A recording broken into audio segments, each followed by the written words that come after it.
Hey everyone, today we're going to be doing a quick unboxing of this Amazon Basics micro SD card. This one happens to be the 256 gigabyte version. It's the micro SD card, but it does come with a full-size adapter, and it does say it gets up to 100 megabytes per second. Now, if you're wondering about the class rating on this, it is a V30 U3A2 Class 10 card, and where it's made in Taiwan. So let's go ahead and open this up. So in the box, there's a little bit of paperwork here, and then of course the memory card, which comes in a nice little plastic pouch so you don't lose it. Let's open that up. So there's the memory card there. It says Amazon Basics on it, 256 gigabyte, V30.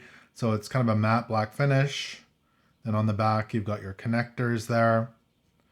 And it did come with the adapter here that turns it into an SD card. So the micro SD card just slides here in on the end like that, and now you can use it in an SD card slot. You can easily pull it out if you would like to use it in other devices. And again, that's the Amazon Basics 256 gigabyte V30 micro SD card.